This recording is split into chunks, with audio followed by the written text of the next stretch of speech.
Right now we are in Montgomery, Alabama, which is the capital city of Alabama. And I'm standing outside the Rosa Parks Library and Museum.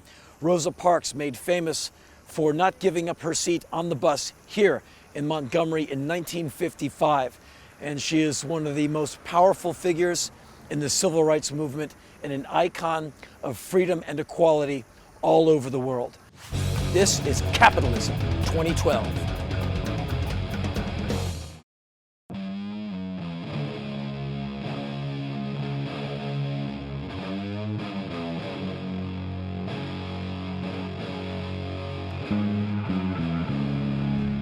Welcome to the Rosa Parks Museum, Troy University, Montgomery.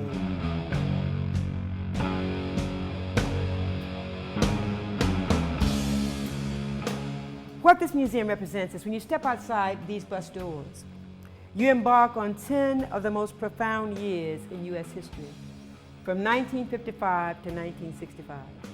In 1955, you had a woman on a bus in protest saying no. In 1965, you had almost the entire country come right here, just Montgomery, Alabama, passed right by here, for the right to protest, and one man, one vote. So it ushered in, a profound period in our history. And the idea is no one had any idea that that was happening. People wanted to be treated like humans. When you come to the museum and you kind of go through it and you witness the arrest of Rosa Parks on the bus, you realize that she was sitting where she could legally sit. She just wasn't giving up her seat to exactly. a white person. She was sitting where she could legally sit. And the law said at the time, if the bus was full, there were no other seats, you did not have to move. It became a problem because the other three people got up and moved. The standing white people could not sit because of Jim Crow laws. You could not share the row.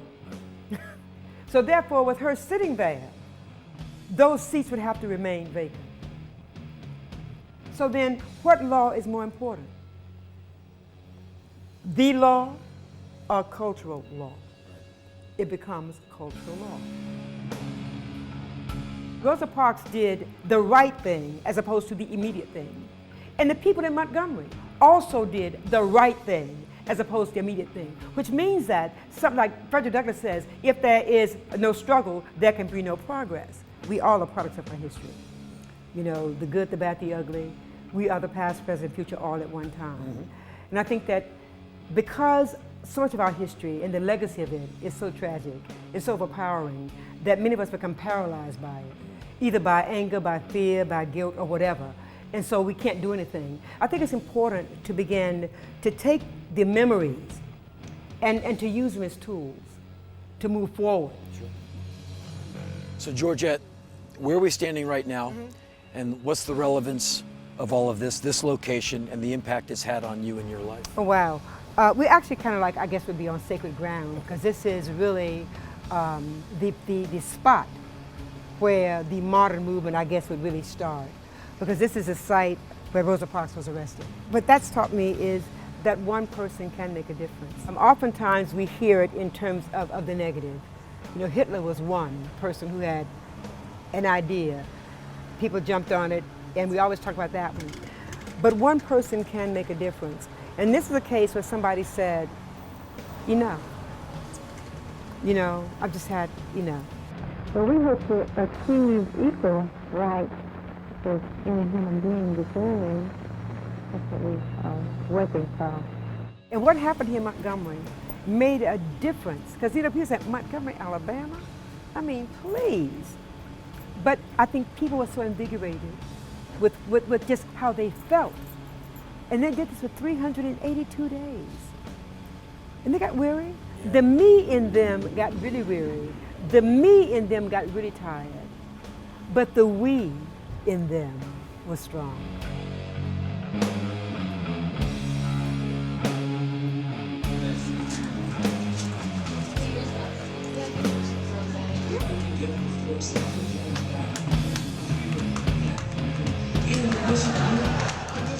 Next up on the Capitalism 2012 tour, Tallahassee, Florida.